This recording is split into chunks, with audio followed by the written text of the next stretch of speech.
WBNY Buffalo. 91.3 FM WBNY, Buffalo's original alternative. Brought to you by the student activity fee here at Buffalo State College. This is All Talk Monday, WBNY's public affairs programming that airs Monday mornings till midnight. The views expressed in all the various All Talk Monday shows are not necessarily those of WBNY, the United Students Government at Buffalo State, or Buffalo State itself. Due to the opinionated nature of these programs, listener discretion is highly advised. If you have any questions or comments about All Talk Monday, you can direct them to WBNY's All Talk Monday, 1300 Elmwood Avenue, Buffalo, New York, 14222. For more information, check out our website at wbny.buffalostate.edu, or you may give us a call at the station at 716-878-5104 and take part in all the various All Talk Monday shows. The following program has been pre-recorded from a remote location using social distancing. Please do not call in the station for your comments or questions, as we are not live. Welcome to Talking Peace with the Western New York Peace Center, being recorded here at Think Twice Radio in the home of the future, also the home of our producer and friend Richard Wicca. Thank you, Richard. So we're also thankful to our friends at WBNY, Buffalo's original alternative radio station, 91.3 FM out of Buff State. Thank you, Buff State and WBNY. And when I think of thankfulness, I do think about our indigenous brothers and sisters and our traditional ways. And those are of people who have been the most oppressed or the most hurt. So I think of, the fact that we are on stolen Haudenosaunee land, that we're on Seneca land here in the Think Twice radio studio.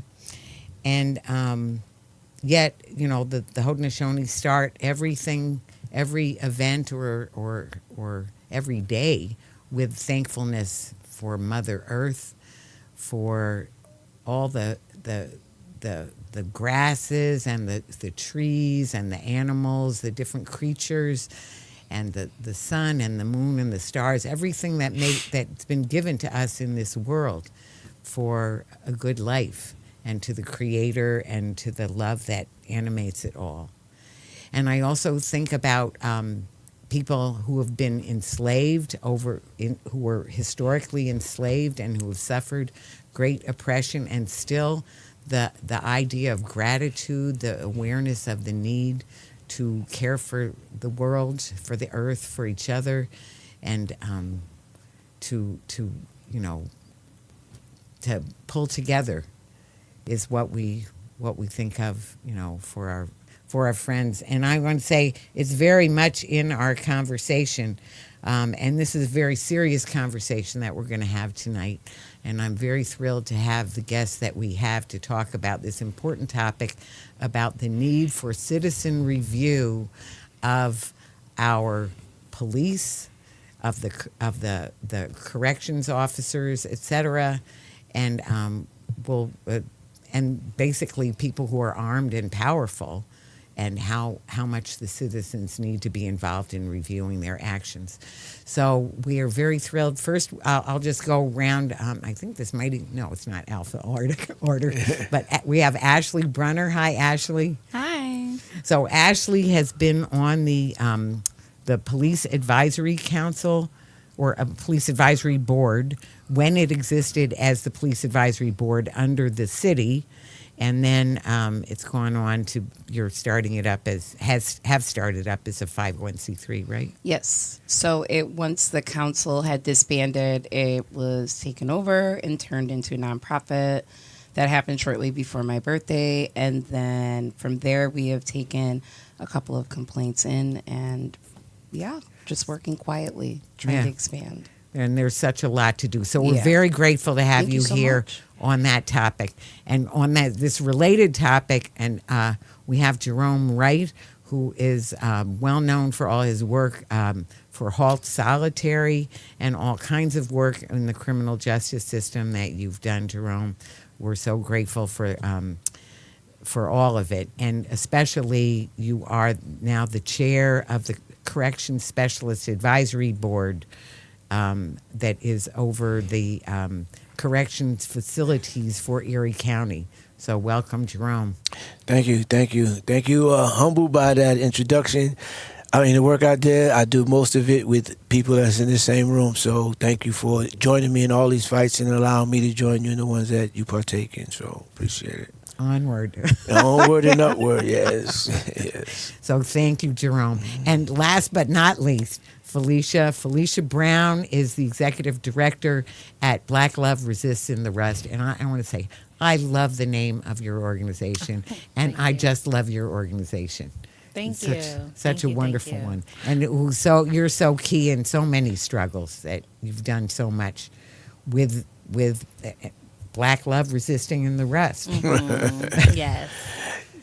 Yeah, for sure. And also the coordinator of the No New Jail campaign. Oh, good. So, yes, we'll be talking. We need to talk about that, too. For sure. And we can do a whole nother show on that, too.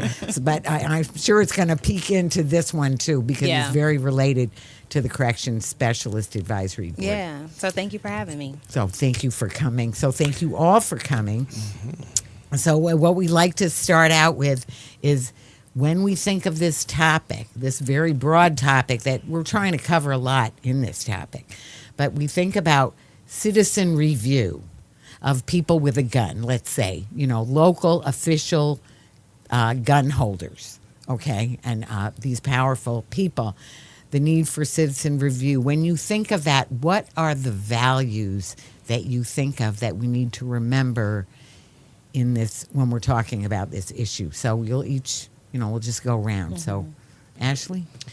When I think of citizen overview or review, I'm thinking of a perspective where residents would have genuine input on the situations and scenarios that would directly affect health and safety, well-being of anyone living in the city. So that, to me, looks like a process that can't be manipulated, a process that can't be where a resident couldn't be deterred, more or less. And in my perspective of a citizen overview, I feel like kind of one of the only best ways to really get it at this point might be through ballot initiative. I don't know how other individuals on the panel might feel in regards to that, but that is one of my ideal ways that I believe that genuine police oversight can truly exist in unbiased fashion. So would you say then, are you talking about for values like authenticity? Oh, yeah, authenticity, honesty, transparency. And accountability. Yeah, going directly to source. So a lot of times we'll get stories from people, and then they're passed through other parties, and the stories may be manipulated, watered down, or modified to fit whatever the overall agenda might be of the people that you're interacting with, who are in these positions of authority that you're asking to do bidding for you. And I think if that process were to be more streamlined and transparent, where all residents could participate and there could be honesty, it would be a much more efficient overall process. So people telling their own story, that's another value. And honesty. The people with the stories. Right. Explicitly telling the stories. Right. Not a mouthpiece for, anyone else to do so. If we can encourage people to do that, that would be a massive plus. Right, that would be great. And Jerome, what do you think of as some values? Well, first of all, I think that it should be an inherent right of any citizen to participate in this process because, one, taxpayers pay their salary. So effectively, they work for us. I don't care what capacity or how big their guns are, they're still supposed to work to protect and serve the communities that they live in and work in. So I should, as a citizen who pays part of their rent, their salary, and who has a stake in what happens in my community and in the jails and everything else, I should have the right to be able to independently investigate some of the things that's going on there. Whenever you ask people to police themselves, in my own home, I don't do that. You tell the kids, you don't leave the kids alone by themselves and say, well, you guys police yourself and don't worry. No, there's got to be structure. There's got to be oversight. I don't care what you in. I don't care if it's law enforcement, business, whatever. If you don't have a body of people who have an vested interest and diverse experiences involved, you're only gonna get one side of the coin, and that's what we get too often. As a quick aside, let me tell you something. If they weren't doing anything wrong, you don't worry about being oversighted. Because you know what happens when you're not doing nothing wrong and people watch you, after a while they know you're not doing wrong, they start watching you less.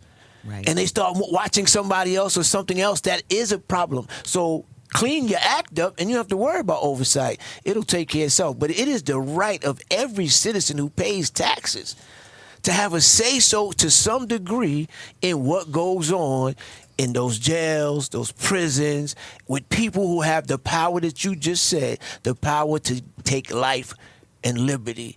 There should be oversight and accountability and transparency. Right. And also I heard you say participation. Yes. So that's another thing, the citizen participation. So those are, there are a lot of values in there.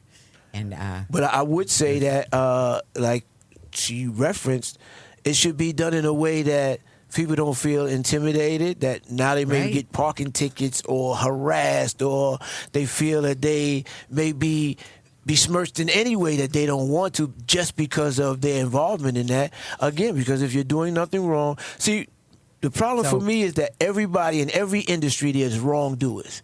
And rather than weeding them out, we allow the other people to become spoiled by them and complicit in it. And if you have oversight, you can weed them out. Without oversight, you're not weeding them out. right. So that value of oversight and that importance of accountability and authenticity and process. So, and I heard Last you thing I say just want to say to instruction. her, but about her, no, let me say this. Black Love Resisting the Rush, I love the name, but their nickname is even more infectious. Blur. Blur. Well, blur is good all round. So Phylicia, what would you say for some values? Yeah, I think for this? me, one of the most important things about any kind of citizen oversight of anything is that it's people-centered, right? And it's people first. And it really is about our communities and us, the ones who are impacted by these issues, right?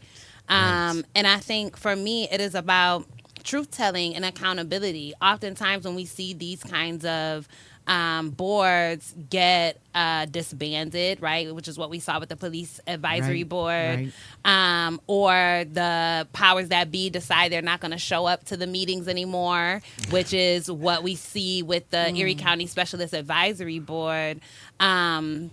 We essentially are saying those folks are essentially saying we don't care about the people, right? We care about these folks who are doing this work, right? We care about the police. We care about the sheriff's deputies. But we do not care about our actual constituents and our actual people. And so I think those are the two most important things. And then I think another, something that's very important to me is that these boards have teeth.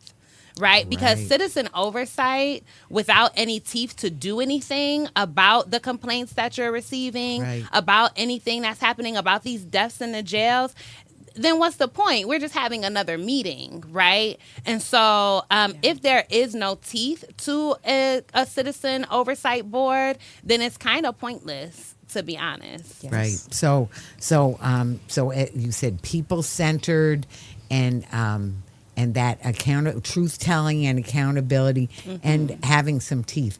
And I want to say one thing that I heard, it was implicit really in everything, in what each of you said, is the different perspectives. So, and especially the people who are on the receiving end of this.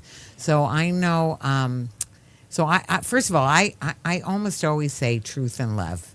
Truth and love because, well, truth has already come up numerous times, the true story of what happened. And so the true story is not always getting told. Now, sometimes, there's a matter of perspective, and that's back to having diverse Voices. people on the board so that they're looking at it from different perspectives, because the same thing looks different from different perspectives.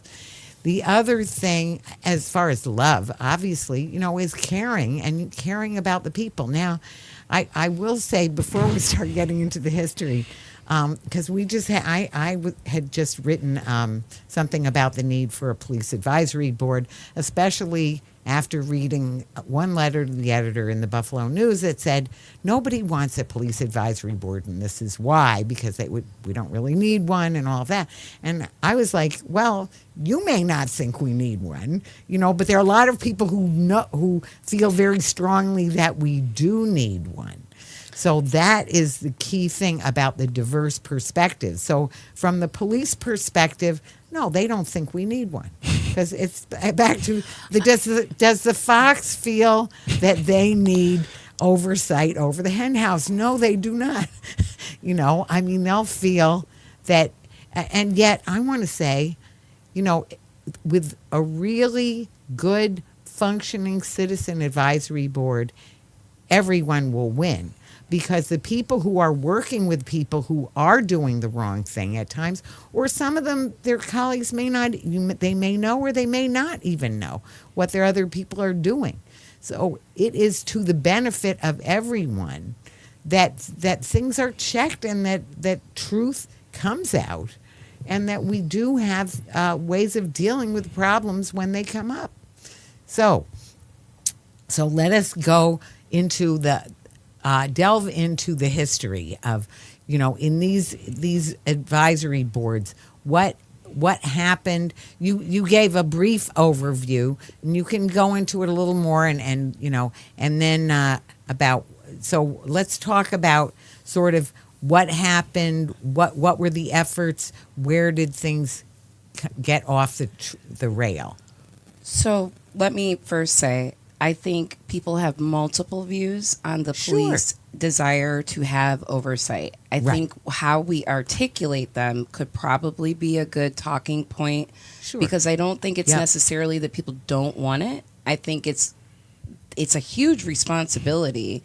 And I think when you present it to people, it feels very overwhelming. Mm-hmm. I think they don't necessarily know where to start. Mm-hmm. And I think from there, it almost feels like, well, is that a responsibility that we could handle? And I think because we don't open those lines of communication, having residents at meetings often, communicating openly with council members without any type of stop, it kind of prevents that bridge, right? So we're relying on other entities like nonprofits, like kind of how we are, to try to bridge those gaps. But what I can tell you is that it becomes very difficult because specific parties want to steer the policing conversation. Right. So a lot of times when it explicitly, just from the history of the Police Advisory Board, it was council initiated. It came as an outcry of a need. Right. The council did initiate that. They had members repeatedly coming onto the board, coming off of the board, but upon initiating the board, they never had bylaws. This was unbeknownst to me by the time that I actually got on the board, which was in the fall of 2021. Now, when I was on the board at that time, with myself and a couple of other individuals, completed the board and made it full for the first time in about 2 years. Now, with that being said, there were complaints coming into the board, and a lot of those complaints would put people in positions of authority in compromising spaces. So we'll have a resident complaint. The resident will complain about the police interaction, but then there are higher-ups who we know that are either in City Hall or in council spaces that are friends with the officers who are disrespecting the resident. So therefore, when the complaint would come into the board, there were specific people on the board who would almost act like a filibuster in an effort to stop us from going forward with pursuing a complaint. Because if we pursued a specific complaint and said we did find legitimacy to that, could we essentially punish an officer? Absolutely not. Can we provide a recommendation? That's the strongest thing we could do. And that's certainly what we would do as an extension of the council at the time. What ended up ultimately happening was that the complaint was never, ever resolved for the resident. The resident became angry, sought assistance back from the Police Advisory Board. That triggered a series of conversations and a meeting with David Rivera. David Rivera turned around after our private meeting, went back to council and advised all members how to vote. I only know that this instance took place because I had a private conversation with my council member because it was his district in which the complaint came. Explicitly, the complaint came 2.5 blocks from where Brian Bowman lived. So it just seemed unreasonable that we could not have reached a middle ground. And it wasn't until Councilman Bowman advised me, he was just told to vote a specific way for the disbanding of the board. Because at that point, the way we had infighting over the complaint should be answered, well, we should have a group discussion regarding the complaint. It shouldn't be just one party pushing out the complaint. We're all consenting adults here. If the complaint comes to the board and we've all been appointed to the board, then it is essentially a group decision about what we should decide to say in return. Well, why would this person stop responding to the meetings or not be a part of what we're trying to do complaint-wise? And that's essentially what David said was the, quote, infighting. And so he, along with the other council members, unanimously voted to disband. And within a short amount of time, it wasn't even 2 weeks later, he had reappointed individuals who, might I add, we've had a abundance of police shootings since this issue with the board being disbanded in 2022. And there are mental health professionals that are on the new council appointed board. I don't necessarily see the impact of putting the professionals on the board when you remove the private citizens who applied on the board, who had personalized experiences, who brought a variety of different tools and characteristics to the arena that could essentially help us resolve some of these things. It just seemed like it was another place card and placeholder for us to not really get effective change. Outside of that, the board, myself and the other parties that wanted to proceed forward, had decided to try to turn the Buffalo Police Advisory Board into a 501(c)(3), filed to do so. And then through that process, we started a ballot initiative. And at the time, we had another board member who had spearheaded this. Through the ballot initiative, we did have one meeting. It was at the Merriweather Library. We did try to get everybody on board, printed hundreds of petitions, got the packets together over time, and it took not even 30 days. I got phone calls about why people couldn't knock doors. I got responses on why people felt like it was ruffling the feathers of their peers. I got told that people simply were not just going to do it, they were going to return the packets to me and wished me luck. So what I would say in the perspective, in the grand scheme of things when it comes to oversight and really kind of like how the Police Advisory Board nonprofit perspective plays into role now. And No, Jerome? the only thing, while we had technical difficulties going on, we discussed the whole idea that everything that she said ditto for what's going on with the current iteration of the Erie County Corrections Specialty Advisory Board. These things, and I said this, systems, no system can protect people that it was never meant to protect. That, systems that are built for to just perpetuate themselves, they don't care about the people. They just care about the functionality of the system. It will churn out whatever, as long as it keeps going. And that's where we're at now. And that's why there is no desire for most of these people to have any oversight, because they want the status quo to remain. And that's what we're fighting against. Having an oversight body is important for so many reasons. It's just like, why do we not do it the right way? We stack these boards, it becomes politicized. I'm on a board now that's stacked with people who have a vested interest in not doing what the board's supposed to be doing.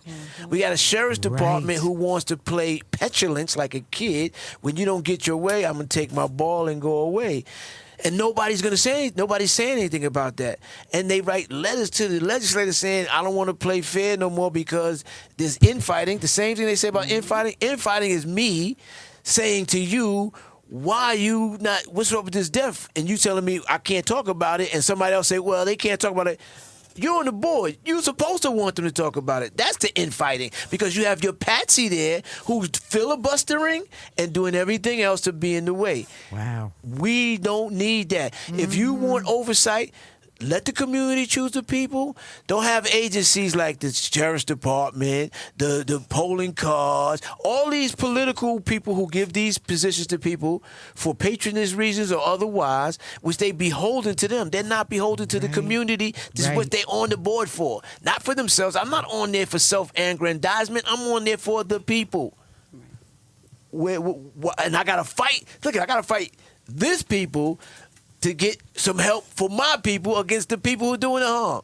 Come on, what are we doing here? Right. So we need real advisory boards with teeth, subpoena power, investigatory power, the ability to lock somebody up and show them when you break I bet you, let me tell you this, half of this malfeasance would stop if the boards had accountability.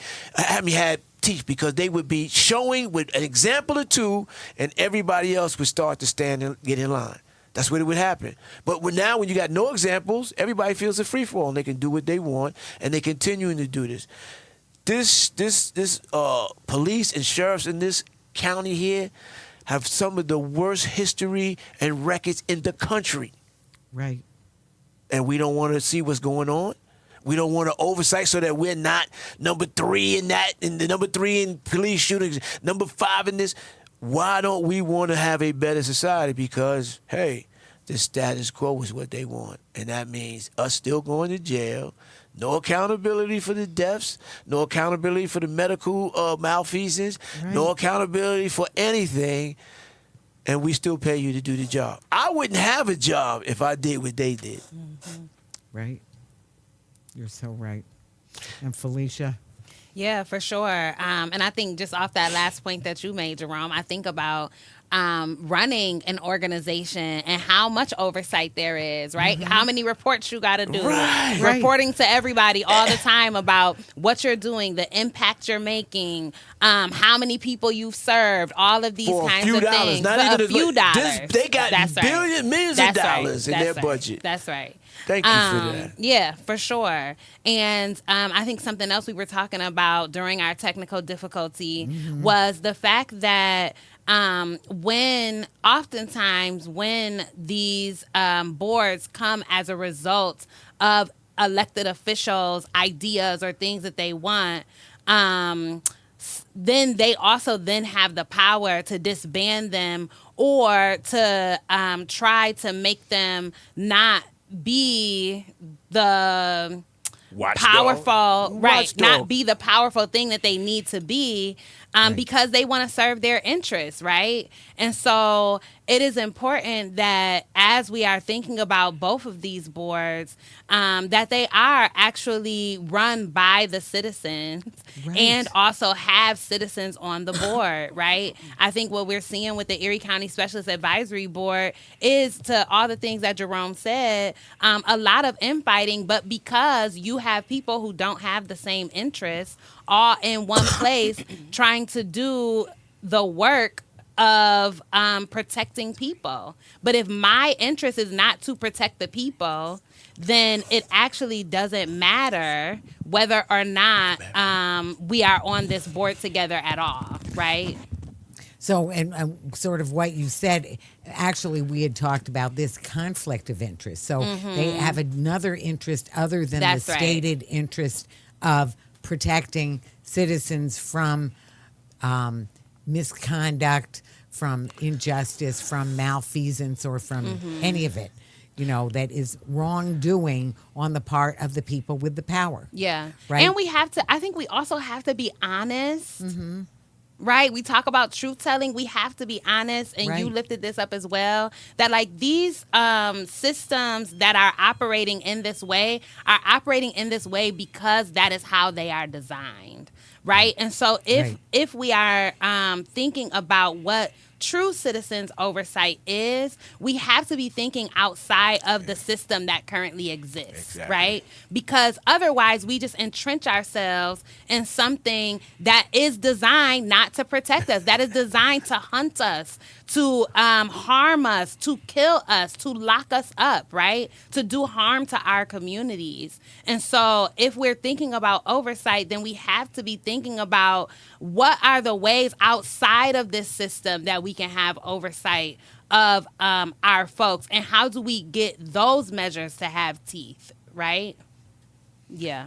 So you're making me think of some of the other shows that we've done or issues that stand about other alternative ways of doing these things that will work better than what we have now. And that consistently comes up with when we talk about community now, and the Black Lives Resist and the rest has been active on this.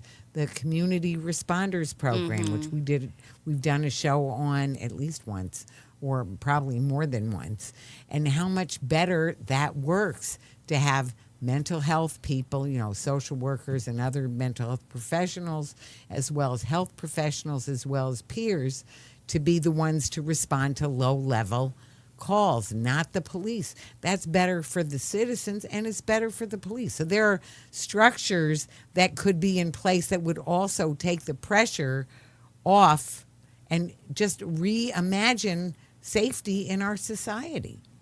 Because the other thing is when they say, and I know you want to talk a little bit about the jails, when we talk about whether we need a new jail or what we need, when even the sheriff says more than half of the people have mental health problems and the substance abuse problems, and we have the number of deaths that we have the amount of addictions and mental health problems that we have in the jail, what is going to serve to alleviate to improve the situation for the people and for the community. We just said this is why you need those boards, because what they're saying is that we've criminalized mental health in this country.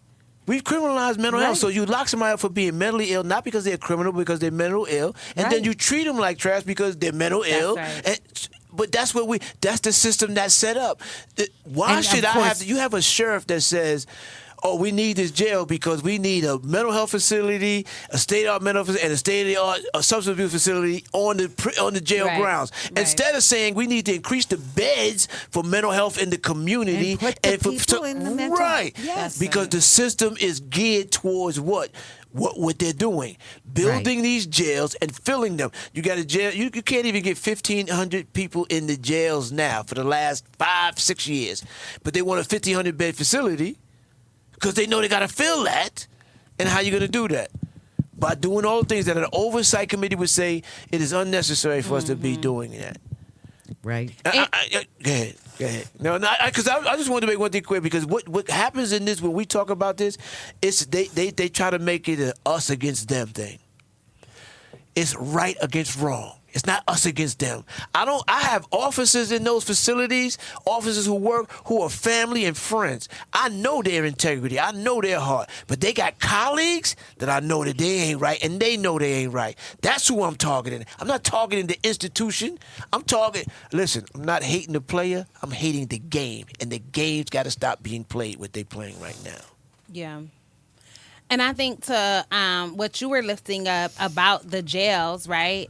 Even thinking about the fact that, and tell me if we're not talking about this tonight, but thinking about the fact that we have this feasibility study and needs assessment that is supposed to be determining whether or not Erie County needs a new jail, right? Which folks like us, we were the ones that got that in place. It was us that went to the legislature and said, y'all need to put this needs assessment and feasibility study in place. And so they did it, gave the contract to environmental engineering firm, right? And then that needs assessment and feasibility study is even evading the Erie County Specialist Advisory Board. So what's the point of the board then? No teeth. I've got to say, actually, having been part of that, I want to say it just reminds me of one of my favorite things, which is Jerome as my anger translator. I wrote a letter to the board, to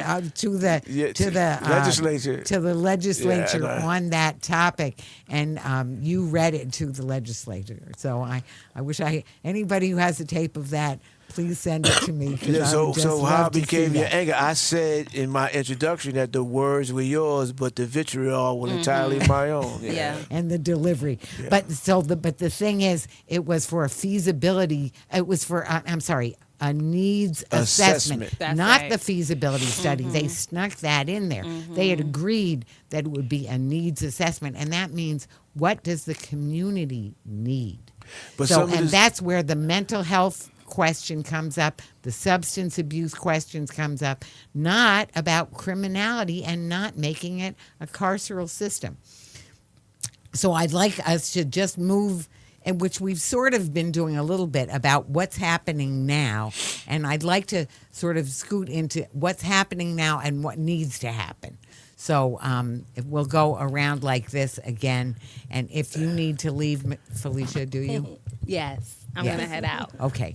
So thank you so much. Thank you. And we're so grateful to have you here.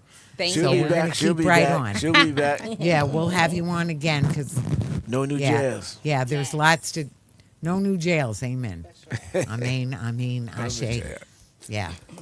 Okay, so Ashley, what would you say about what the situation is now and where it needs to go? Thanks. I would say, as far as the situation right now, there's no situation, and I can confidently tell you, as a person who runs a nonprofit, and I don't think I run it as well as some other people do. I don't think it necessarily comes with the greatest handbook. I think I had amazing intentions to want to keep this conversation going. What's very difficult, and maybe you can attest to this, it's trying to find trustworthy people that you can partner with to have these very serious conversations Right. that the arm of government cannot reach them at. That's one of the biggest problems that we have, because it's this person knows this person, can make a phone call to this person. Well, doesn't your kid need to go to school over here? Don't you need help with this? And, well, I don't know if I could help you with this if you're going to keep letting so-and-so talk about that. And I thought that was just farcical talk. Really? Until I got on the police advisory board and I saw it in real time from people who were on school boards, from people who were physicians, people who were in the mental health field, people who knew above all else better. They knew better than to let government in their ear. They knew to come to the table and be transparent.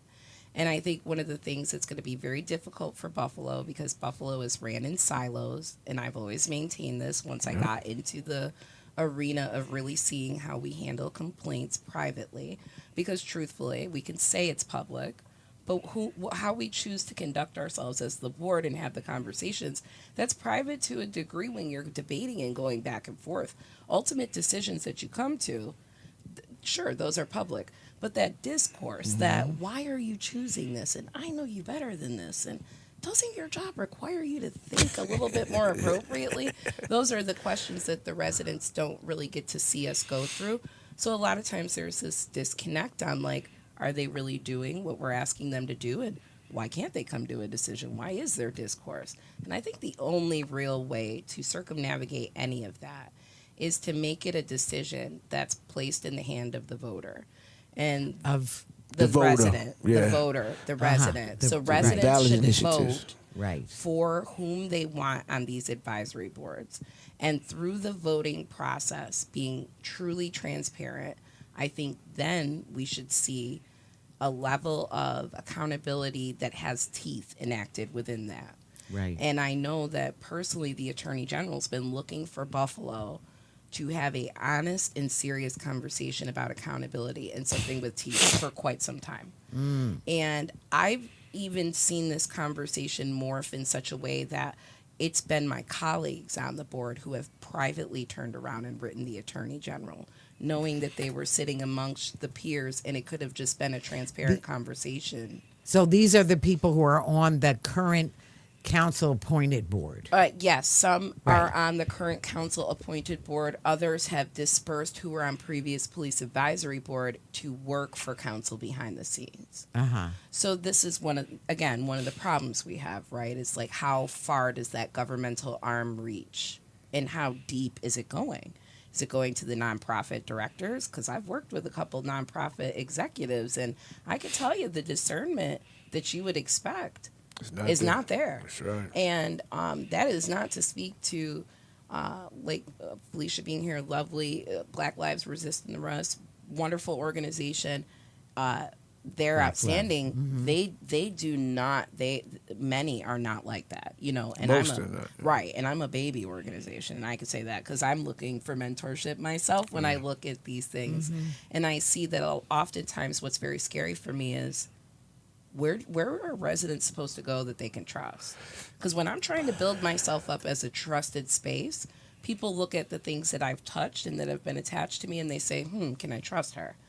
When I get to showing citizens, like, okay, you can look at me this way, and they ask me, why don't you bring other people with you? I said, well, who can I bring with me if they've been a part of this scenario and didn't get justice for a person, or they've been at this board and they voted against what was right for another? I mean, it really halts you from going forward and trying to create an environment that helps people, because we can't keep harming people in the process of trying to create this usable system, whether it be a nonprofit, whether it be another board, whether it just be whatever. Because we're abusing people in the process. We're losing pieces of the story, and we're not resolving anything. We're inflating egos. We're feeling good for a short amount of time, but then we're not doing anything that provides longevity for the community, and that's a problem. And me as the person in the position I'm in, I can't even tell you how we resolve that. And that's just honest. No, but and that's I really appreciate your honesty. Candor is good, and that's what we lack right now from leadership, whether it be local, state. The integrity is not there. Why we talking about this, and I think we've been remiss to start. The point is, these boards are called into being because problems exist. No legislator said, you know what, I want to have a board to watch something that's already running well. Nobody does that. These boards were constituted because there were serious problems that needed oversight. Those problems didn't disappear because you created the board. They're only going to disappear when you create a board that's diverse, that's invested, that has integrity, that's not there for self-aggrandizement or to toe the company line. And the only way you're going to get that is having the community involved on that level. Having polling cards office, pick somebody to come to be on the board.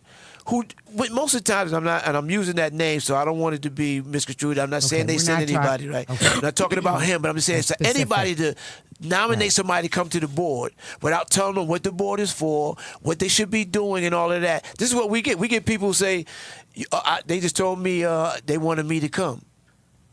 They told you nothing else, so they don't even know if you're a good candidate. If they didn't tell you this is what you're going to be up against, how do you feel about? Tell you anything other than there's a position from our organization on this thing. I want you to get on there, or they give it to somebody because, like you said, your patron this thing, or they retired and they want to still do something. Why are we handing these things off to people who don't live in the community, who don't experience what the community is going through? That's like what we've had for years with the NFTA here. Not a single person who made a decision ever took the train or the bus. How could you make an effective decision and you don't know the experience? And so this is where you're so right about. Now, it is the Citizens Specialist Advisory Board, and maybe that is also part of the problem, because they say specialist, but so that implies it's somebody who's working in that area. And so maybe, it's back to conflict of interest, or I want to say as a,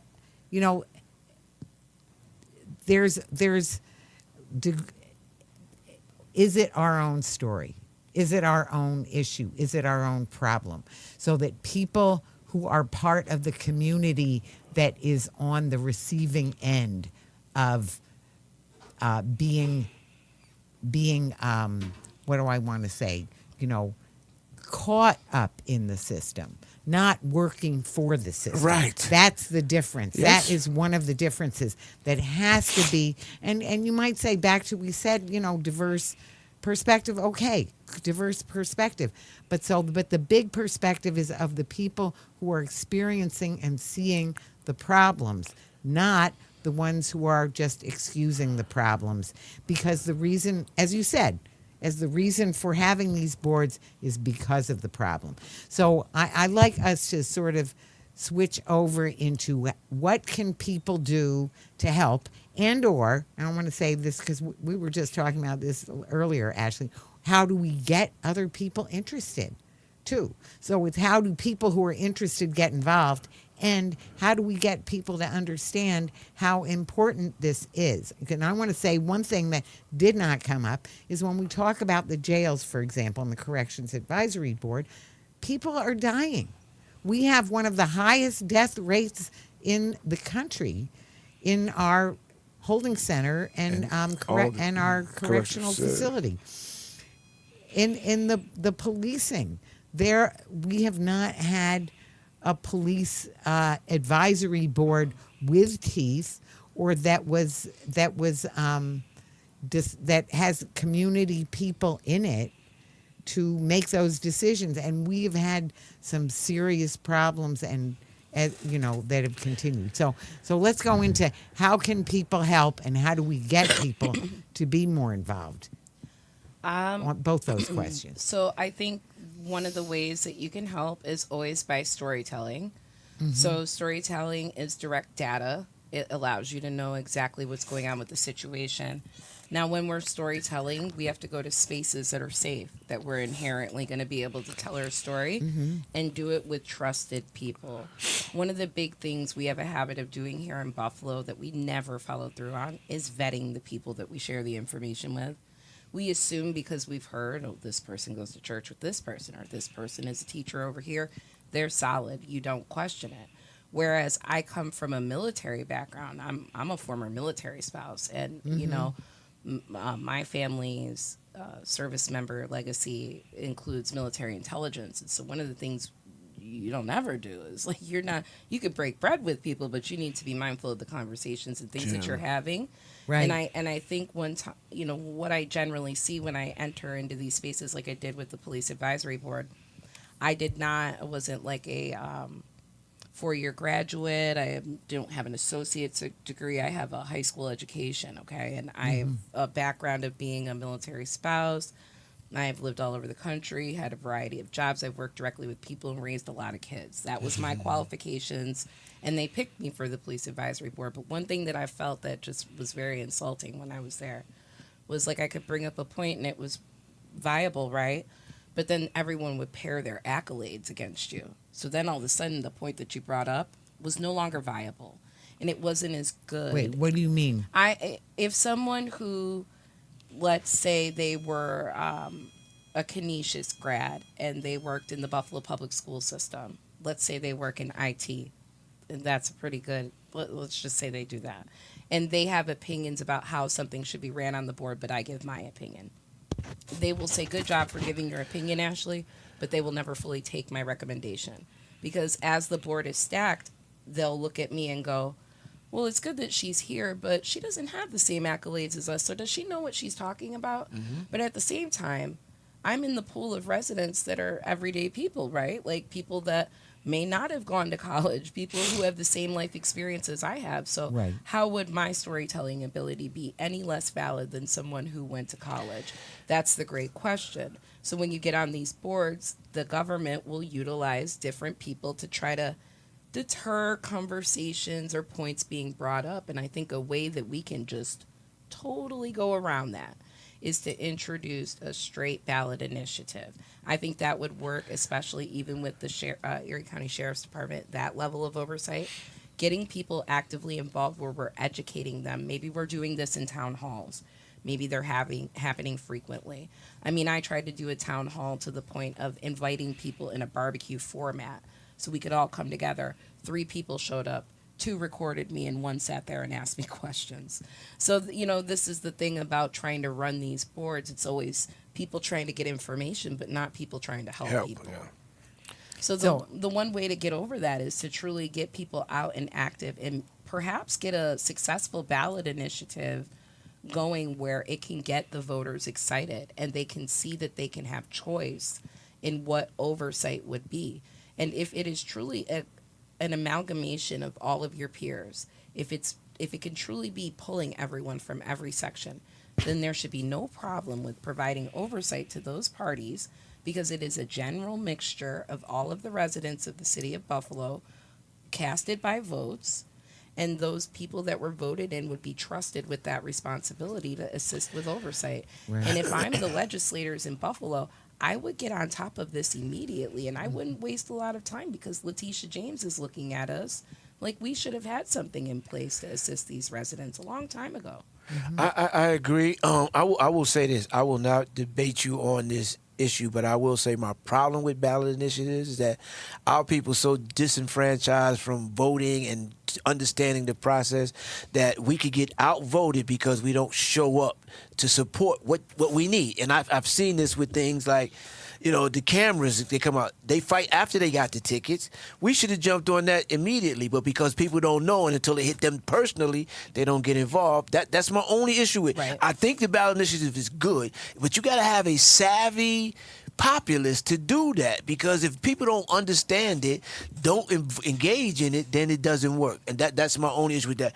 I think that what we need here is, like they have in the city, public advocate's office, an ombudsman, somebody who the people elect because they vetted them, know that he or she is going to put in that work because they stand on principle, they have some integrity, they have a track record in the community of advocating and fighting for these things for people. So that person now gets a staff, gets all these other amenities that they could use that a little nonprofit doesn't have and won't be able to use. They have a bully pulpit.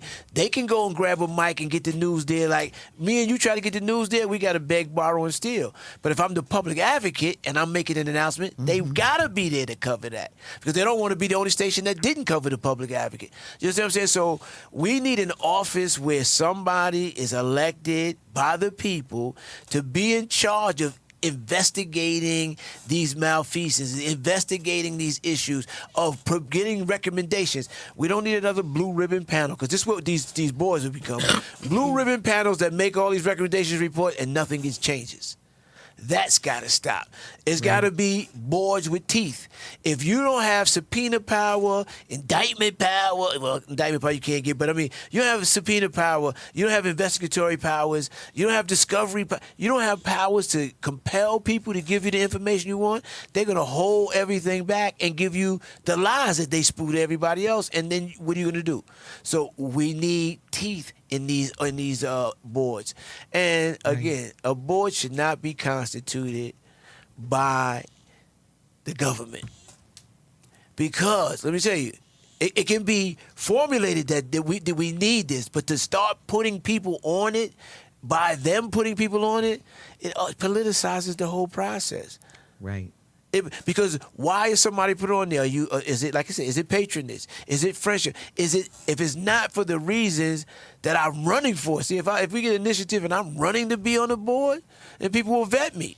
And then they'll know whether, well, we want Rome on there instead of this guy because I know what he'll do. That's how it should be done. Not my boss puts me on there. Now I'm going to do what he says do, because it's my boss. What am I going to do? I think something's wrong, but I'm not going to say anything's wrong, because if it gets back that I'm the one that said it was wrong, my boss can have me in the sling. So what are we playing here? Right. Right. It also comes back to vote your values, too. Like, I hate to keep saying it. It's the people that we put in to these positions where these conversations exist, and then it's people that are the majority in the situation who will go, well, I'm going to cast my vote for them anyways. Give them another shot. They messed up the first 4 terms. What's another term? We got another 15. You must be talking about Brian. Got another 14 in us. And that's the thing, and then we get vital tools taken away. I never lose sight of the fact we no longer have council at large seats. Right. Who is going to sit there and bully back if they're not doing the job? We took paid positions and removed them. Can anybody tell me where the council at large salaries went? Well, they rolled it over to something. Yeah. What do they get now? We're paying the Citizens Review Board throughout the whole pandemic to sit there and launch a couple emails back and forth, and what's that, about $190,000 some odd dollars every year we waste on individuals to be on a board. And what have they done that has spent substantial? Well, what board is that? Because I don't get a penny. I need to be on that board. Citizens Review Commission. The one they got now, they get paid? That's the Citizens Review Commission has taken a salary for the past few years. Okay, can so pull you're the budget. talking about They've been in the existence for supposed, the council appointed police not the advisory police board. advisory No. board. There is an actual. Maybe the name is fleeting me. Bear with me. The Citizens Review Commission, because when we broke, maybe the name is slightly off. Now I'll clarify that whenever you release this. But we paired the salary of that against running for the ballot initiative. So I'm going to say we're releasing this when we're releasing it right now as we do this. So this is done. So I'm just going to say. I'll be in a comment, honey, commenting underneath there to clarify what I'm saying is what I'm saying to you. Right. But I'm saying that these numbers were broken down. And for the $190,000, it would have made excellent sense to have a full board of residents that we could have educated to do the job. Right. Yeah. Right. Well, I think one of the things that's rung out crystal clear in everything that both of you have said is that we know there are problems there, and it's just of the nature of it, that back to that power, the power that people have, the impunity that people have, just breeds this kind of problem where there needs to be checks and balances, and that check and balance has to be a citizen advisory board with teeth, a citizen review board with teeth, and people who are actually experiencing the stories and who know and whose community, whose friends and family are experiencing the stories. So that's an important piece for us to have. Can't say no more. Yeah. So I there's a lot more work to do. There's a lot more conversation to be had. I would just suggest that people get in touch with either of you. Yes. And or with the Western New York Peace Center. We certainly want to help on this. It's so important. So I can't thank you enough, both of you, for all your sharing and for all your hard work, because it's so hard. But we'll get there. So this is Talking Peace, and together we've been talking peace in truth and love.